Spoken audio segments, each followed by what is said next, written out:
দেশের বৃহত্তর স্বার্থেই সীমিত সময়ের জন্য সেনাবাহিনীকে ম্যাজিস্ট্রেসি ক্ষমতা দেওয়া হয়েছে বলে জানালেন স্বরাষ্ট্র উপদেষ্টা জাহাঙ্গীর আলম চৌধুরী।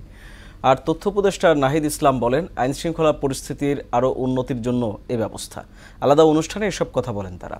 তথ্য উপদেষ্টা জানান, মামলার নামে গণমাধ্যম ব্যক্তিত্বদের অহেতুক হয়রানি করা হচ্ছে কিনা খতিয়ে দেখা হবে, তবে আন্দোলনে উস্কানিদাতা কবি সাংবাদিকদের ছাড় নয়। নাসির উদ্দিনের রিপোর্ট। 2 মাসের জন্য সেনাবাহিনীর কমিশনপ্রাপ্ত কর্মকর্তাদের বৈচারিক ক্ষমতা দেয়া হয়েছে।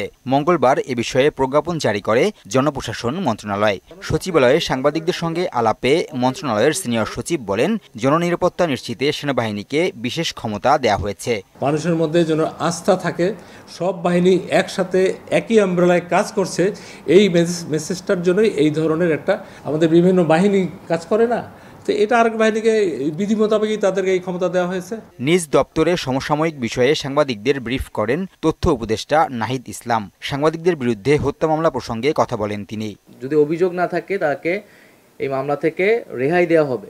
পাশাপাশি এটাও বলেছি যে কেবলমাত্র সাংবাদিক পরিচয়, সাংস্কৃতিক ব্যক্তিত্ব বা কবি পরিচয়ের কারণে কিন্তু কেউ রেহাই পেয়ে যাবে না। এই ফ্যাসিজমের সাথে যারা জড়িত ছিল, গণহত্যার পক্ষে কাজ করেছে, উস্কানি দিয়েছে, তাদেরকে কিন্তু অবশ্যই বিচারের আওতায় আনা হবে। সেনাবাহিনীর ম্যাজিস্ট্রেসি ক্ষমতা প্রসঙ্গে বলেন, পুলিশের সক্রিয়তা এবং পুনর্গঠন পর্যন্ত এ ব্যবস্থা।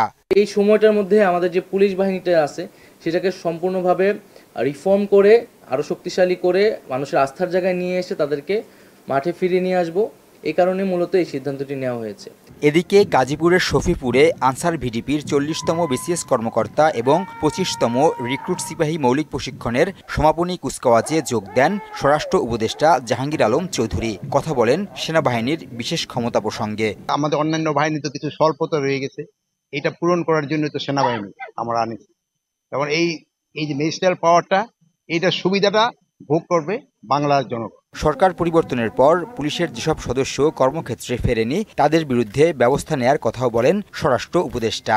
যারা এখনো জয়েন করে নাই তাদের আর জয়েন করতে দেওয়া হবে না এবং তাদের ক্ষেত্রে ডিসিপ্লিনারি অ্যাকশন নেওয়া হবে। নাসির উদ্দিন, মোহনা সংবাদ।